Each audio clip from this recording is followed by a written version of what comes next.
Olá pessoal, tudo bem com vocês? Eis-me aqui de volta, Amanda Anderman, a guia de vocês pelas maravilhas da cidade maravilhosa, também conhecida como Rio de Janeiro. Vocês devem ter lido o título do vídeo e devem estar se perguntando: mas Amanda, indo à guerra no Rio, como assim? Que guerra foi essa? Já sei, você deve estar falando da Segunda Guerra Mundial, né? Ô pessoal da vaga lembrança, eu tô falando da Guerra do Paraguai. Lembraram? De passagem, não foi made in Paraguai, foi verdadeira mesmo.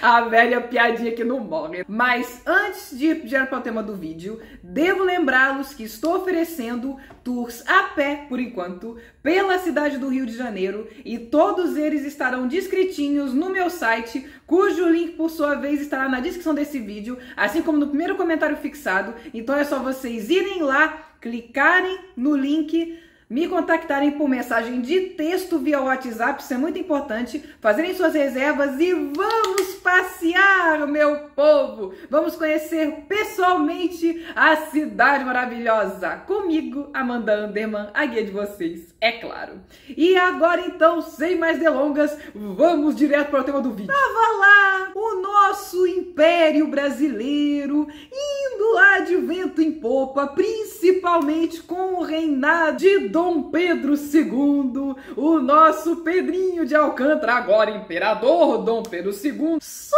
que nos anos 1860 formaram disputas e discórdias entre os países da América do Sul em torno dos rios Paraguai e Uruguai. Esta guerra, na verdade, já remonta à época das Américas portuguesa e espanhola. Basta vocês olharem um mapa da América do Sul que vocês vão ver o porquê. Mas vamos voltar no tempo lá para o Tratado de Tordesilhas. Lembram-se dele?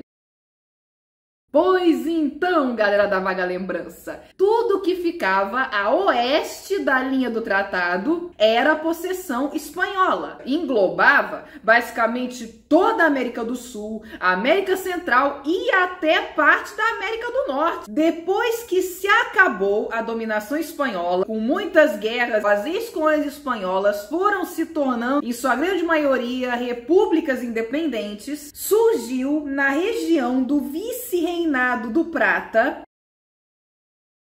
onde estão os rios Paraguai e Uruguai, o Uruguai, o Paraguai, a Bolívia e a Argentina. Mas para os propósitos desse vídeo, vamos deixar a Bolívia lá quietinha no lugarzinho dela, que ela não teve nada a ver com isso, e vamos focar nesse vídeo especificamente no Uruguai, no Paraguai e na Argentina. A Argentina, nos anos de 1860, coexistiram correntes políticas divergentes. As duas principais delas eram os comerciantes de Buenos Aires, que defendiam um Estado centralizado, porque com o Estado centralizado ia beneficiar diretamente a eles, e dane-se o resto, porque eles iriam controlar o comércio exterior e, consequentemente, as rendas dos tributos sobre as importações. Porque, não esqueçamos, Buenos Aires tem um porto que fica na foz do Rio da Prata, mas que era crucial para o comércio exterior da Argentina. E em oposição aos comerciantes de Buenos Aires, existiam os federalistas. Essa corrente era composta pelos grandes proprietários rurais, ou seja, do interior da Argentina, quero crer, pequenos industriais e um grupo de comerciantes mais voltados para o mercado interno. E eles defendiam o contrário, um Estado descentralizado para que as suas rendas não fossem submetidas à burguesia lá do Porto de Buenos Aires. Engraçadinho, querem monopolizar tudo, né?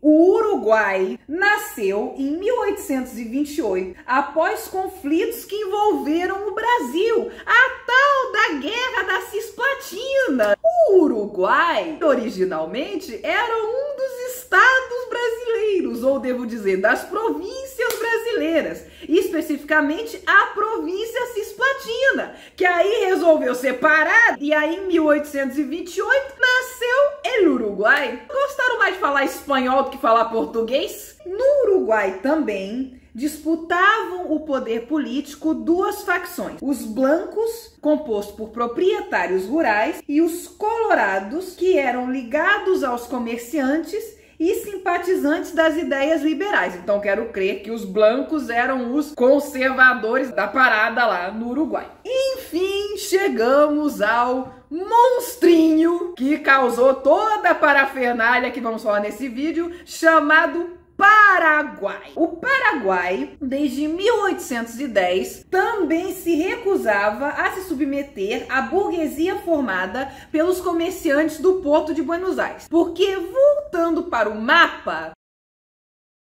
enquanto que, para o Brasil, litoral é o que não nos falta, a Argentina também, apesar de ter um pouco menos de litoral, mas tem o Porto de Buenos Aires, e o Uruguai também tem ali o litoralzinho dele. Todo mundo ali tem sua saída para o mar, menos o Paraguai. Para chegar ao mar e desenvolver o seu comércio exterior, o Paraguai dependia ou do Brasil, ou da Argentina, ou do Uruguai. E claro que o Paraguai estava #chateado com essa situação. Em especial, Francisco Solano Lopes, filho de Carlos Antônio Lopes, que foi presidente logo após a independência do Paraguai em 1842 e que chegou ao poder por volta de 1862. Queria desenvolver o Paraguai. Para desenvolver, precisava de comércio exterior. Algumas fontes dizem que não,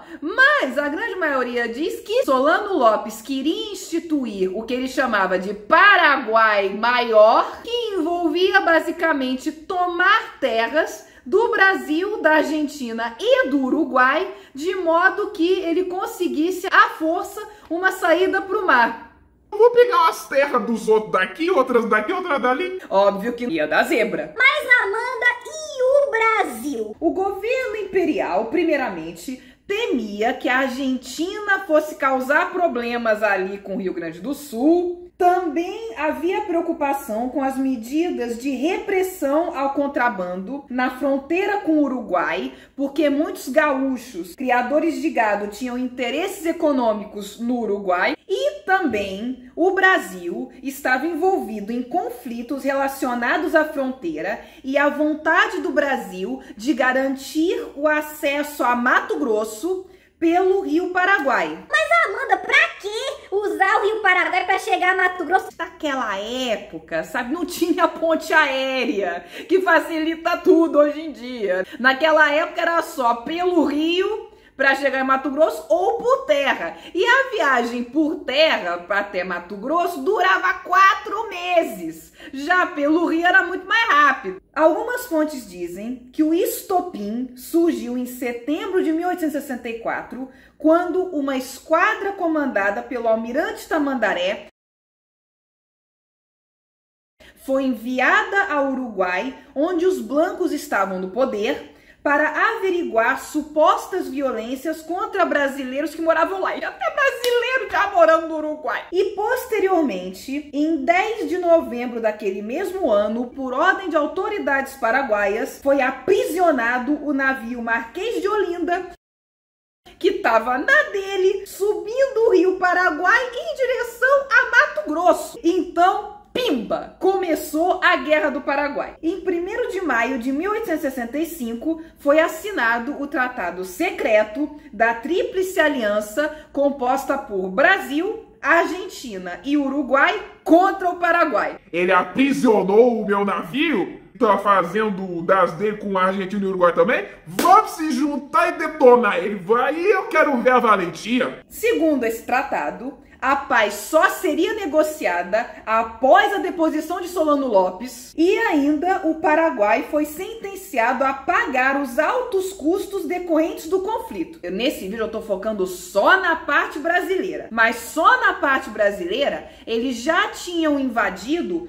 Corumbá e Dourados, no Mato Grosso. Alguém vai ter que indenizar, no caso, o Paraguai. De início, o recrutamento aqui no Brasil era voluntário. Dom Pedro II fez questão de dar o exemplo, colocando-se como voluntário número 1.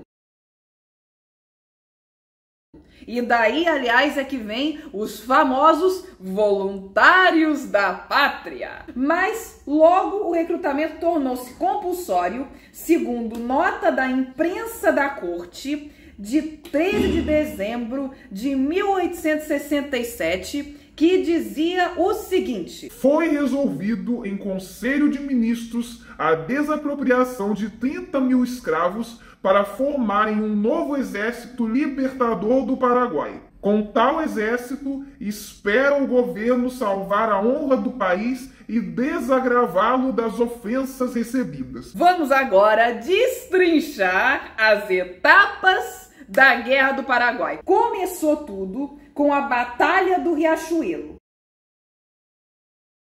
Todas essas batalhas têm em comum o fato de que sempre o Paraguai de início começa com vantagem, aí ao que tudo indica o Paraguai tem tudo para vencer, mas aí o Brasil vira o jogo e dá o 7-1 no Paraguai. Na Batalha do Riachuelo não foi diferente. O Brasil dispunha de 9 navios feitos para a guerra. Como costa não falta para a gente defender nossos navios de guerra, tem que estar tinindo. Já o Paraguai tinha um navio efetivamente de guerra e todos os outros eram navios comerciais que eles improvisaram botando canhão no navio. Sabe nada, inocente. Por incrível que pareça, esses navios, por mais improvisados que fossem, até destruíram alguns dos navios da frota brasileira. Mas aí, o danadinho do Almirante Barroso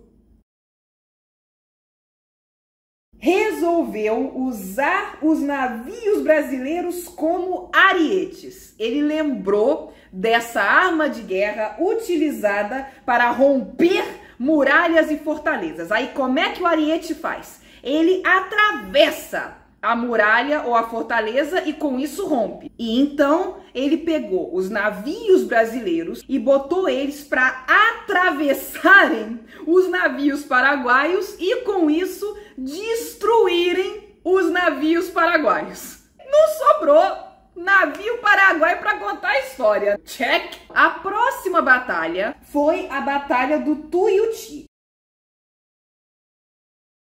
que começou após a invasão pelos paraguaios do acampamento montado pelos brasileiros em território paraguaio. Os paraguaios planejaram atacar o acampamento brasileiro em 3 frentes ao mesmo tempo, pela frente e pelos lados. Ao que tudo indicava, de novo, o Paraguai detonaria com o acampamento brasileiro. Até porque o Paraguai podia não ter uma frota naval grande, mas tinha um exército bem grande. Mas quem virou o jogo dessa vez foi o outro danadinho do General Osório. Ele dividiu as tropas brasileiras de modo que nós pudéssemos contra-atacar as forças paraguaias, as 3 ao mesmo tempo. Pasmem vocês com isso, nessa batalha, o Paraguai perdeu simplesmente 13 mil homens. O melhor do exército dele já estava liquidado. Mas aí, não satisfeito, o Brasil resolveu continuar na campanha de guerra com a dezembrada. O Paraguai chamou isso de Dezembro Negro. E vocês já vão descobrir por quê. Foi uma sucessão de ofensivas pelos brasileiros que começou com a destruição da fortaleza de Humaitá, que os brasileiros, olha só a ironia, tinham ajudado os paraguaios a construir as margens do rio Paraguai, mas aí destruiu a fortaleza. Depois, o exército brasileiro travou a batalha de Itororó, já em território paraguaio, e logo em seguida a batalha de Avaí. Por fim, em Lomas Valentinas, território paraguaio também, o Duque de Caxias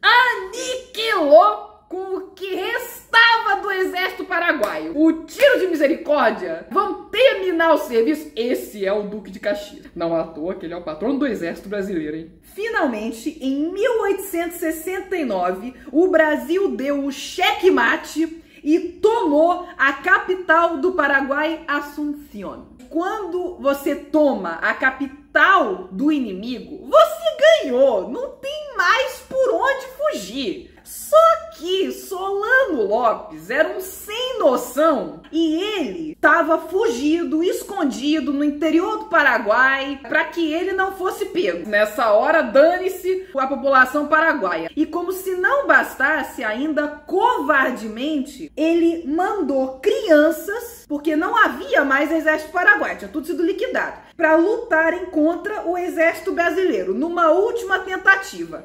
O que ele achava que isso fosse dar, além de zebra? Sabem os deuses. Essas crianças, claro, foram massacradas pelo exército brasileiro. Foi a pá de cal que foi dada na Batalha de Acosta Nu. E assim, o Brasil, a Argentina e o Uruguai venceram a guerra contra o Paraguai e acabaram com o Paraguai. E as consequências disso para o Brasil e especificamente para o Rio de Janeiro? Quais foram? Primeiramente, para o Brasil, teve um forte impacto na economia, é claro, porque os gastos foram muitos. Se não tivesse invadido a gente não tinha gasto nada. E a indenização, cadê? Levou também a um fortalecimento do exército e início da decadência da monarquia no Brasil, mas isso, claro, é assunto para vídeos futuros, aguardem e confiem. Mas principalmente trazendo para o Rio de Janeiro, não teve nenhuma destruição na cidade do Rio de Janeiro, nem mesmo no estado do Rio de Janeiro, pelo exército paraguaio. Até porque, bom, olha onde está o Paraguai e olha onde está o Rio de Janeiro. Sonha que vai chegar a atacar o Rio de Janeiro. Mas aqui no Rio de Janeiro, primeiramente, várias ruas tiveram seus nomes mudados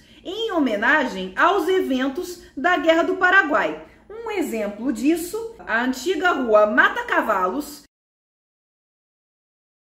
que começa logo ali atrás dos Arcos da Lapa, que hoje em dia é a Rua do Riachuelo, em homenagem à Batalha do Riachuelo. E ainda, lembram-se da Rua da Vala, que eu mencionei ainda no vídeo Hidratando o Rio, que os monges franciscanos construíram uma vala? Esta rua foi rebatizada de Rua Uruguaiana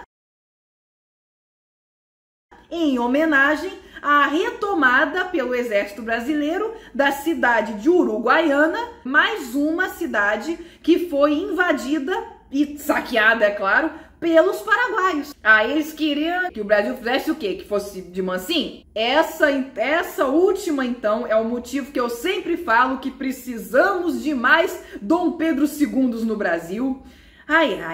Foi o seguinte, os nobres da época juntaram dinheiro e foram para Dom Pedro II apresentar um modelo de gesso de uma estátua equestre que eles pretendiam erguer numa praça pública do Rio de Janeiro, de Dom Pedro II, claro, em homenagem à vitória do Brasil na Guerra do Paraguai. E o modelo de gesso, por sinal, se encontra em exposição até hoje no Museu Histórico Nacional.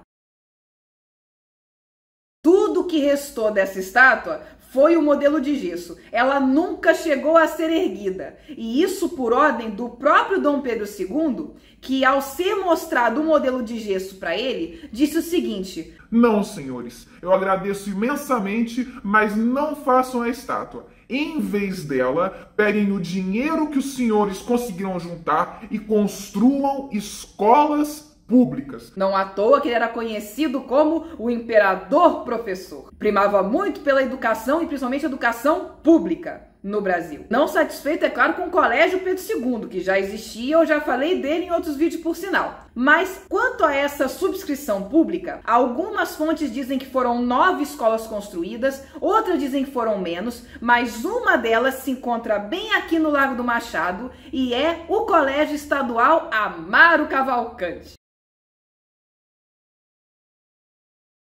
com isto, encerra-se este vídeo falando sobre a Guerra do Paraguai, que foi a grande guerra do Império Brasileiro. Espero que vocês tenham gostado do vídeo, e se gostarem do vídeo, deixem seu like, cliquem aqui embaixo no botão de inscrever-se, mas mais importante de tudo, cliquem múltiplas vezes no botão de compartilhar e compartilhem esse vídeo com o maior número de pessoas possível e imaginável, para que o maior número de pessoas possível e imaginável saiba das maravilhas da Cidade Maravilhosa. E, como de costume nesse canal, vejo vocês no próximo vídeo. Tchau!